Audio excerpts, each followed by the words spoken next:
Alright, so you've learned how to protect the profits of a particular stock. So how about an entire portfolio of different stocks? So in this part of the lesson, we'll be going to how do you hedge a portfolio with protective puts.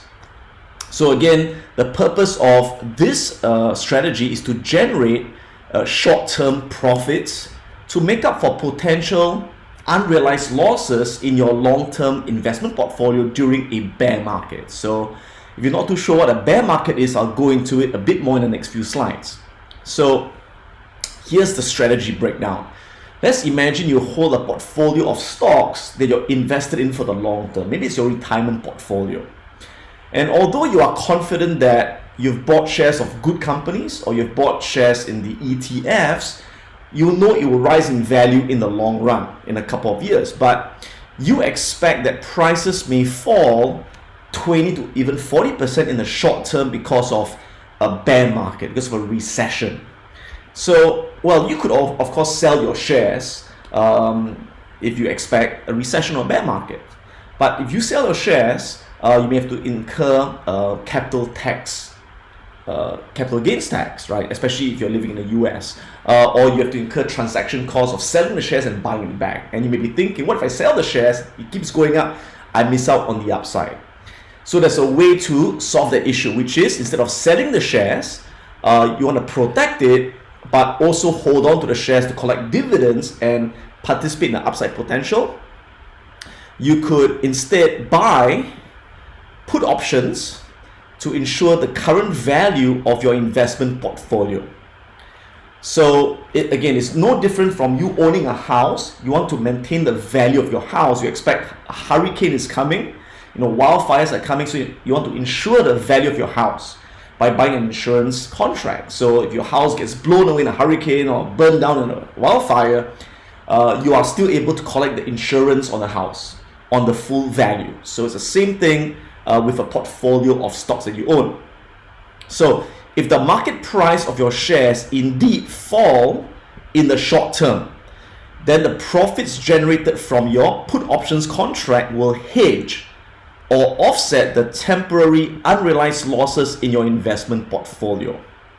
Now, if the market does not decline as you anticipate, prices keep going up, there's no recession, there's no bear market, there's no hurricane, there's no wildfire, then you would just, the option premium would basically be your cost of protecting a portfolio. So the premium you pay would basically expire. Okay, so again, it's similar to buying fire insurance in your house. You're paying the expense every year. If your house doesn't burn down, you don't get upset because you paid to protect your house. So with that, a quick word on understanding market cycles. Now again, if you invest in fundamentally good companies or invest in index ETFs, you know that it will always go up in the long run. But in the short to medium term, prices don't go up in a straight line. They move in cycles. And there are basically two kinds of cycles. It's kind of like the weather where you have summer and winter. So in the stock market, the two major cycles are the bull market cycle and the bear market cycle. So what's a bull market? A bull market is when prices tend to make higher highs and higher lows. Prices generally go high in a bull market. And this happens during economic growth and confidence, right? Confidence in the economy. Now here's the good news. 90% of the time, the stock market is in a bull market. 90% of the time. And bull markets usually last for 5 to 15 years. So if you take a look at this graph over here, you can see in the long run, stock prices go up, but there are periods where they are in bull market cycles. So this is a bull market, there's a bull market, there's a bull market. Now, bull markets don't last forever. So every 7 to 10 years, you will have a bear market that leads to a recession. And bear markets usually last between an average of 6 months to 2 years. Now, of course, you can have bear markets that last for just 1 or 2 months, but I would say on average 6 months to 2 years. So this would be a bear market. So during a bear market, what happens? In a bear market, generally prices are going down. and prices make lower highs and lower lows. People are very pessimistic about the economy, and it usually leads to a crisis or a recession. So that's a bear market. So here are some interesting statistics. Since 1929 to 2018, there have been altogether 1, 2, 3, 4, 5, 6, 7, 8, 9, 10, 11, 12, 13, 14, 15, 16, 17, 18, 19, 21 bear markets since 1929 for the last 90 years. Now you can see that some bear markets are really short. They don't lead to a recession. But some bear markets lead to a recession. So on average, a normal bear market leads to a drop of about 29% in the index price. For example, the S&P 500 index, the Dow Jones index drops by about 29%. So, between 20 and 30%. But during a major bear market, for example, during the financial crisis of 2007, during the dot-com crash of the year 2000 that led to a crisis and recession, prices can fall anywhere from 40 to 60%. So an average bear market recession would be 42%. So why is this important if you're holding a portfolio of stocks? Well, here's the reason why. Okay, when the index is in a bear market, I would say 9 out of 10 stocks will go down together with the index. And many of these companies that go down could still be making money. They are fundamentally good companies, but because of the fear and the emotions, the prices may go down 20, 30, or 40%. Let's take a quick look at some charts for you to really understand this. So I'm looking at the charts, and I'm looking at the S&P 500. This is the last 20 years. And you can see in the last 20 years, we actually had 2 major bear markets. Okay, we had this major bear market, and this was during the dot-com crash that lasted about 2 years, from the year 2000 to 2002. We had the financial crisis, subprime crisis over here, that lasted 1.5 years. Now this crash was about 45% or so. This was about 55%. So these were 2 major bear markets in the last 20 years. Now this was a bull market, as you can see, and this still is a very, very strong bull market that lasted for over 10 years. All right. Now let's focus, for example, on the bear market of the financial crisis over here. Okay. So as you can see, during this bear market, when the S&P 500 declined by 55%, what do you think happened to most companies like Apple or IBM or McDonald's or Coca-Cola? What do you think happened to these companies? That's right, they went down as well. Because when the market goes down, it tends to drag most stocks along with it. So let's take a look at what happened to, for example, Apple during this period. Okay, so let's go to Apple. So if you were holding Apple, you can see what happened at the time. So this was back in 2008. There we go, right? So Apple during that period went down as well. Okay, now it didn't go down as much as the S&P 500, but it still went down nonetheless. In fact, it did go down as much. In fact, it went from something like $40 to $15, right? So in fact, that was slightly more than the index. It was close to a 60% drop during that financial crisis. And how about if you take a look at, for example, McDonald's, or McDonald's. So again, during the financial crisis, it was somewhere over here. Now McDonald's, as you can see, did not go down as much, because McDonald's is known as a defensive company. In the worst recession, people still go to McDonald's. So you can see that it did not go down that much. It went from somewhere here to just somewhere here. So from about $69 or $70 to about $50. All right. So it was like a 30% decline. So it was not as extreme as the index itself. But let's take a look at another stock, IBM.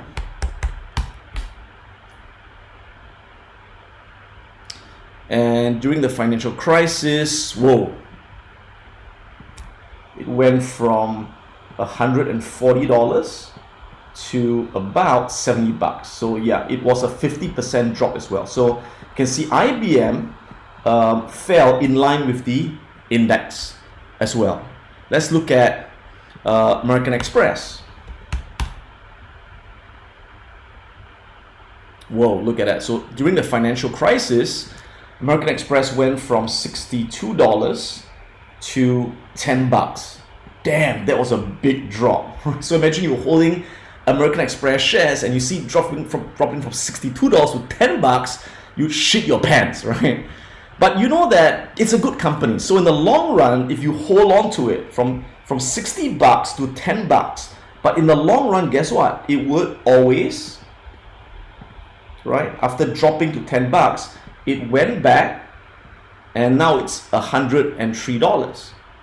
So once again, if you hold on to good companies, no worries, they will always go high in the long run. But during this period when it drops, by like 70 or 80%, you can shit your pants, right? So imagine at that time when you recognize the bear market was happening, you could buy an insurance contract to protect the value of your shares in American Express and McDonald's and IBM. So when the market went down, you would not have had to see the potential losses of 70% on your portfolio.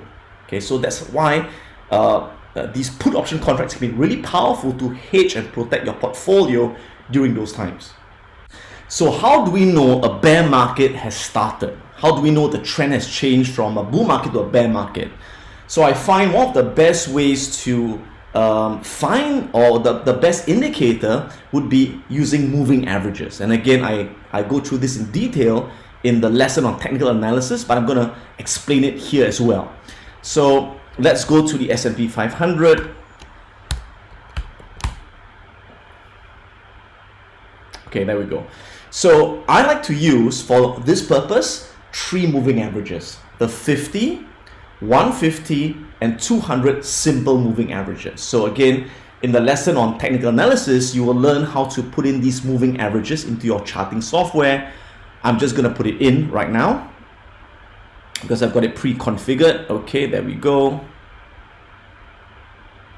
Okay, so you can see over here, the blue line is the 50 moving average, the green line is the 150 moving average, and the red line is the 200 moving average.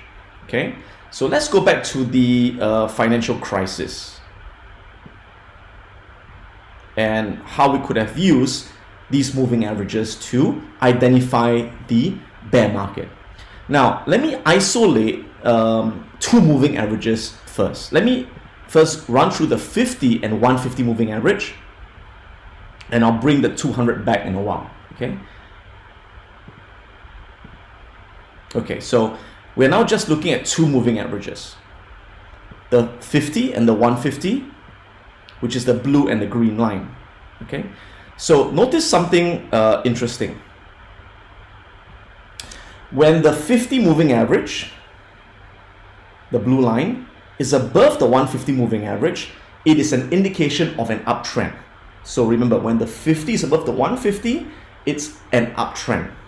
So how do you know when the uptrend or the bull market has reversed into a bear market downtrend? Now, there must be 2 conditions that are met. The first condition is both moving averages from sloping up. Now, bear in mind, on an uptrend, they are both sloping up, as you can see, right? Blue is sloping up, green is sloping up. Can you see that? Okay. So for a change in trend, there must be 2 conditions that are met. Number 1, both lines have to stop sloping up. In other words, both lines have to flatten or slope down. The second condition is the 50 moving average has to cross below the 150 moving average. When both conditions are met, it is a bear market signal. All right. So let's take a look, for example, over here. Now over here you can see that it was a bull market. The 50 moving average is above the 150. Okay. Now over here, what happened? The 50 moving average crossed below the 150. Was this a bear market signal? Yes or no? No, because the 150 is still sloping up. The green line is still sloping up. As long as one line is sloping up, it is not a downtrend signal. Both lines have to be flat or sloping down. So this was not a bear market signal, it is still a bull market. Now, how about over here? Was this a bear market signal? No. Again, notice that although the 50 did cross below the 150, but the 150 is still more or less sloping up. Now over here, you may say, hey, the green line has flattened, so we could exit there. Yeah, you could. But this would have been a false signal that happens once in a while. The moment the 50 crosses back above the 150, we're in a bull market again. So you could get false signals along the way. And that's why when you buy a put option to protect your portfolio and the trend reverses back, quickly close your put option position. So you'll make a minor loss on that. It's like buying an insurance contract and finding, hey, the hurricane is changing direction, we quickly cancel the insurance contract so we don't pay the full premium for the contract. All right, now over here, let's look at this part. Was this a bear market signal? Clearly this was not, because again, although the 50 crossed below the 150, but the 150 was still sloping up. So this was not a bear market signal. So where was the bear market signal? Over here. Now notice the 50 crossing below the 150, and both moving averages are clearly sloping now. So this was definitely a bear market signal. So the moment I saw that, guess what I did? That's right, I started to buy put options to hedge my entire portfolio. And that was followed by the market then plunging all the way down 55%. There you go. And most stocks in my portfolio, like American Express and McDonald's and Apple, went down together with the market. So by having the put options, it protected my entire portfolio. All right. So that's a bear market. So what signals the end of the bear market? So how do you know when to remove your insurance contract? Well, the opposite, right? So a bull market is signal when the opposite happens. When the 50 moving average crosses back above the 150, so the blue line crosses back above the green line, and both moving averages are now flattening or sloping up. So over here, this signal the change from the bear market to the bull market. So that's where I can safely remove all my put option contracts. I'm safe and let the portfolio continue going higher, right? So that's one way, which is to look at the 50 and 150 simple moving average. Now, you can also use the 200 moving average as your signal. So I tend to use both the 50, 150 and the 200. And I take whichever signal comes first. So how does the 200 moving average work? Let me now put in the 200. Okay. So the red line that you see is the 200 moving average. So simply, when the index is above the 200 moving average and the 200 is sloping up, that's a confirmed uptrend signal. So that's an uptrend. When the index drops below the 200 moving average and the 200 moving average starts sloping down, that's a bear market signal as well. All right, so you can see over here, although the price went below the 200, but the 200 was still sloping up. So this was not a bear market signal. Okay, now over here, the price went below the 200 and the 200 has started sloping down. Can you see that? So this was a bear market signal.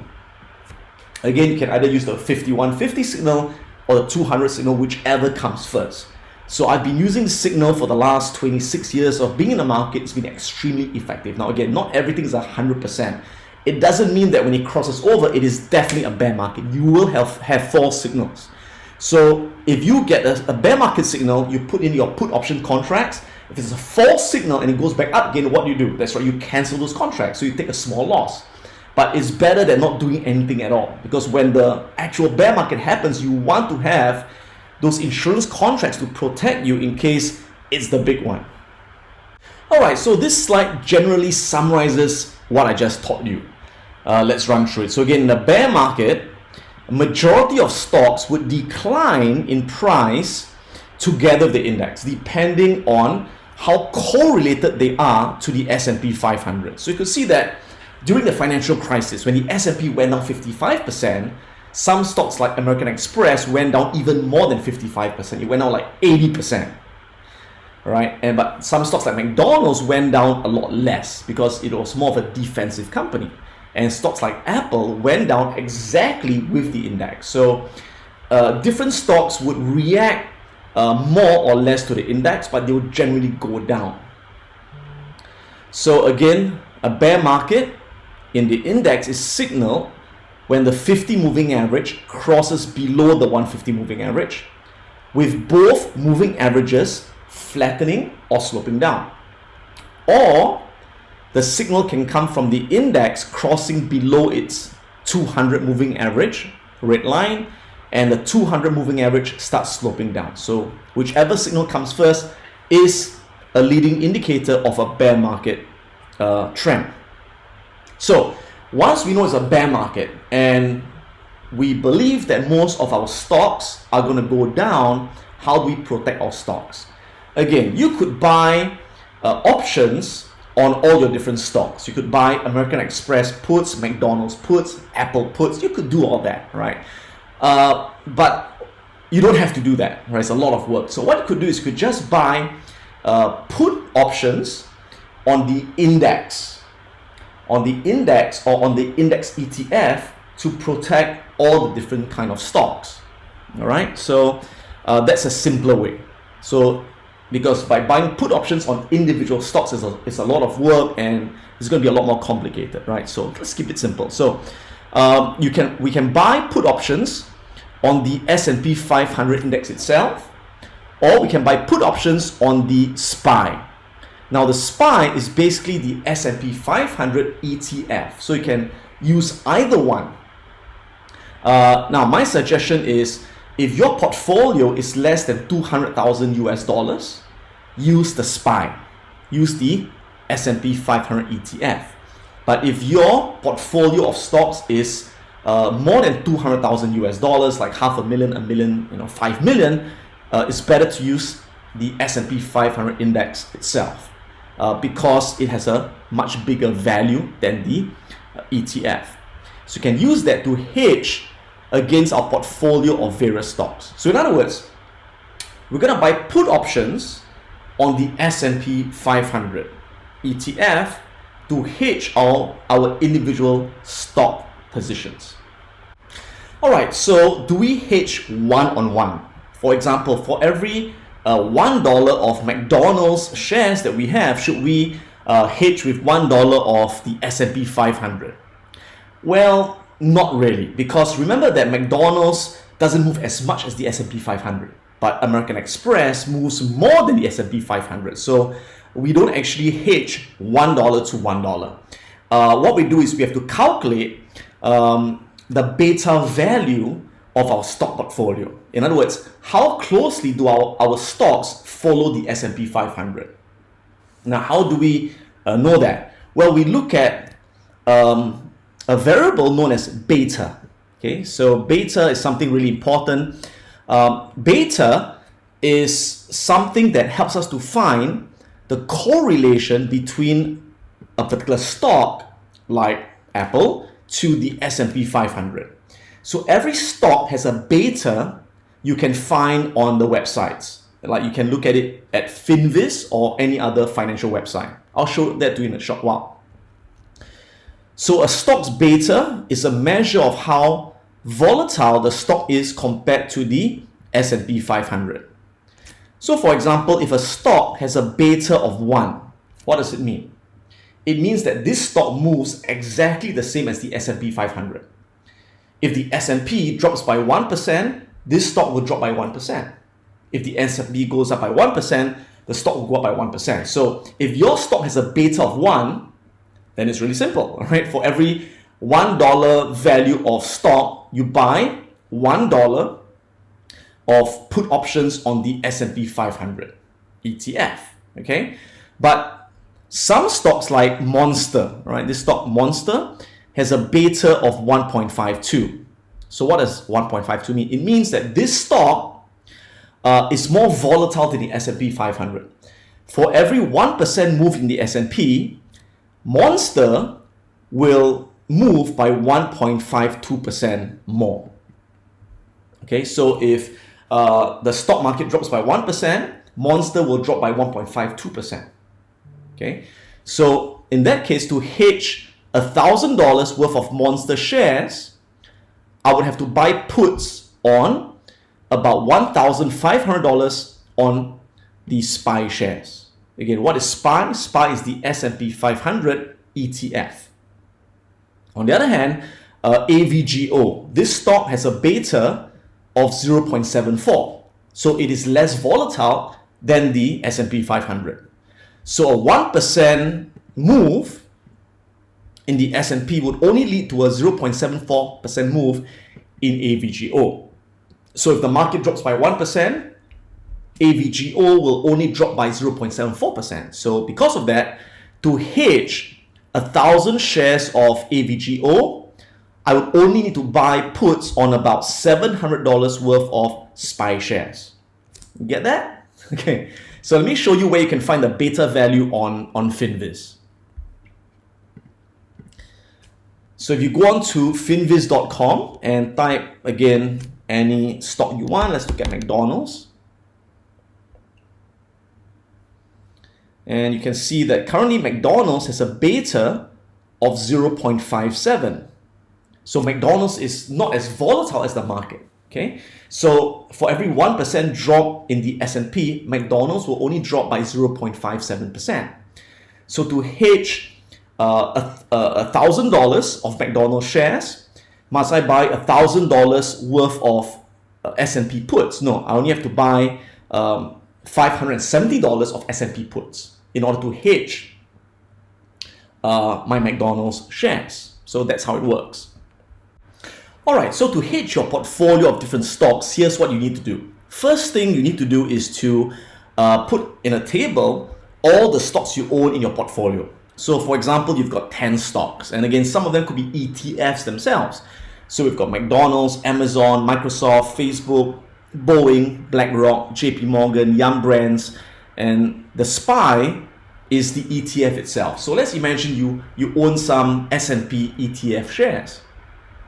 And GXC is the China ETF, right? So again, here's your portfolio. You've got 10 stocks or ETFs that you hold. The next thing to do is to put down the current market value that you want to protect. So what's the current value of those shares? So for simplicity, let's imagine they're more or less the same. McDonald's, you've got 15 grand worth of McDonald's shares, Amazon 10 grand, so on and so forth. So the total value of your portfolio you like to protect right now is 117 grand. Okay, now so we're gonna buy put options on the S&P 500 ETF, the SPY, to protect 117 grand. But again, how many shares of the SPY puts do we buy?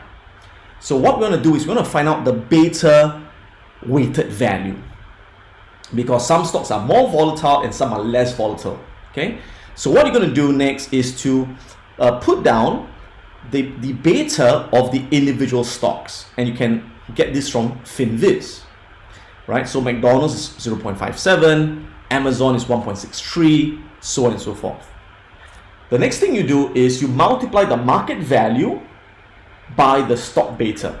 So 15 grand times 0.57 would be 8550. 10 grand times 1.63, 16,003, and so on and so forth.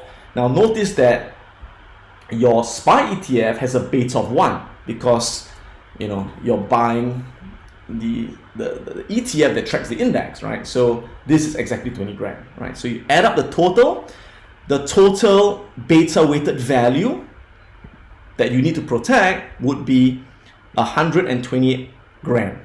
$128,410. So that's the first thing you need to do. Find out the beta weighted value of your portfolio. All right, so that's step 1. Calculate the beta weighted value of your portfolio. We've just done that. And we total up the beta weighted value, which we found in this case was $128,410. Okay, so that's step one. Step two would be calculate the number of SPY contracts you require to hedge your portfolio. Remember, one contract is 100 shares of the SPY or the S&P 500 ETF. So how many contracts do you need? So what you do is you divide the total beta weighted value of your portfolio by the current SPY share price. So you take $128,000 divided by the current share price of the SPY. So what's the current share price? Well, just look at your charts.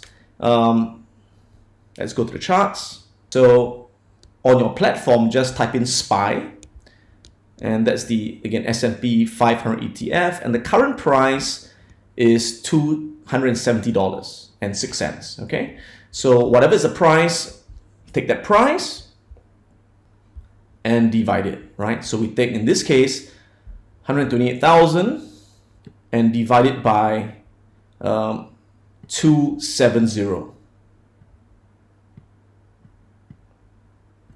And if you divide it, you would get 476 shares. So you have to buy 476 shares worth of puts. Now, you have to round it to the nearest 100, right? Because one contract is 100, so you can't buy 476. You have to either buy 500 or 400. So let's round it up so we protect more, okay? So that's rounded to 500 shares. So 500 shares would be, that's right, 5 contracts. There you go. So now you know that you have to buy 5 contracts of SPY puts to protect your portfolio. So just bear in mind, this is 270, not 265, right? The slides will be updated later on. Next, once you've decided the number of contracts, choose the expiry date and the strike price that you're looking for, okay? So now, what expiry date do you use? Again, you like to protect your portfolio for as long as the bear market is going to last. Now, you've got no idea how long it's going to last. No one knows, okay? But again, a bear market would last for at least 2 months at a minimum. So you want to buy the option with 2 months plus another month. So that's about 90 days. So ensure you have at least 90 days of expiration, because when you buy puts, you always want to exit 30 days before expiration, because at expiration, you lose most of your extrinsic value, okay? So if you want to protect 60 days, buy 90 days. If you want to protect 90 days, buy 120 days. Now, some of you may say, what if the bear market lasts longer than 60 days? Well, then you can always close your put position and buy another one. So you renew your insurance contract, right? You can just keep renewing it until the bear market's over, and you just pay the premium along the way. Next is to choose the strike price. So I again prefer to choose a strike price that is slightly at the money, or slightly in the money. So I'm looking for the puts with a delta between 0.5 to 0.6. All right, let's take a look at what the strike price would be. So if I click on trade,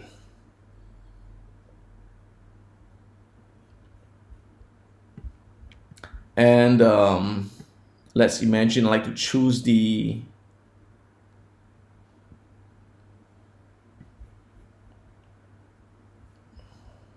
date to expiration. So let's imagine I choose this one, the May contract. So I've got 103 days to expiration. Okay, so if I click on that, I'm looking at puts over here. So I choose the delta, all right, look at delta. I choose the delta between 0.5 to 0.6. Okay, and of course, for puts, it's always a negative sign in front. That's a given, okay? So which one can you choose? Well, you can choose this one or this one or this one, that's fine. Okay, let's choose this one is exactly 0.5, so that's at the money. So I would choose the 271 strike. Okay, so if I wanted to hedge my portfolio today, I'll choose the 271 strike price, May expiration. All right, so step 4, once you have decided on the exact option contract and you decide it's 5 contracts, place your buy limit order for the contracts. Based on the bid and ask price, place your order at the ask price if you want to buy at the market, or place your order at the bid price or at the center at the mark price. Now finally, step 5, what you can do is, again, if your options are going to expire, okay, do not let it expire because you're going to lose the entire value. So you can roll your put contracts 30 days to expiration if necessary. So in other words, if you see that the bear market is continuing, it's not reversing, it's continuing going down, what you can do is 30 days before your options expire, you close your option position. In other words, you sell your options and you buy a new set of options with another 90 days to expiration with a new strike price. So you keep repeating that until the downtrend has reversed into an uptrend. When the 50 moving average crosses back above the 150 moving average and you can see the market's going back up, you can not have to renew your put option contracts. Okay, now sometimes by the time the 50 moving average crosses above the 150, the market could have moved up quite a bit. So usually what I do is I also look at a shorter term moving average, which is the 20 and 40 exponential moving average. So these two moving averages tend to give me a faster signal of the change in trend. Okay, so as long as the S&P 500 downtrend continues, in other words, as long as the 20 EMA is below the 40 EMA, I would roll my put option contracts. In other words, I would sell to close my long puts 30 days before expiration and simultaneously buy to open a new set of put contracts with a new strike price at the money with a new date to expiration. Again, another 60 to 90 days out. Now, if I see the S&P 500 starts to reverse into an uptrend, when I see the 20 EMA crossing above the 40 EMA, that's usually the first signal, I could begin to sell to close my put option contracts 30 days to expiration and see what happens. Now again, you can always use the 5150, but I like to look at the 2040 as well, because the 2040 EMA tends to give me an earlier signal compared to the 50 and 150 moving average. And that's essentially how I've been hedging my portfolio over the years. And I hope that this has been really useful for you to understand and apply to protect your investments, especially if it's a retirement portfolio in the long run. Now you can see that on the charts, in addition to the 50, 150 and 200 moving averages, I've also placed the red and blue dotted lines. And the red dotted line is the 20 EMA and the blue dotted line is the 40 EMA. So essentially they are altogether 5 moving averages.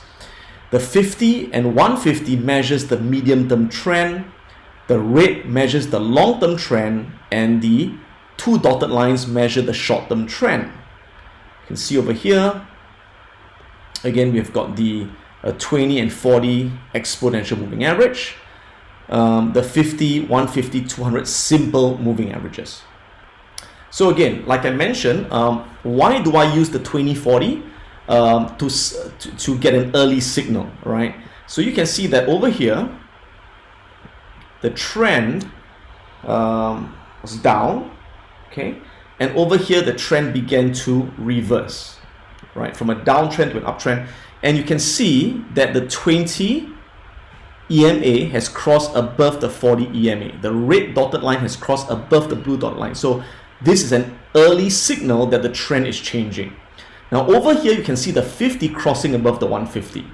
Like I said, you could wait for this signal, which is more of a confirmed stronger signal, but I tend to use the 2040 as an early warning signal, and that's why I mentioned you can use the 2040 as well to get an earlier signal compared to the 50-150.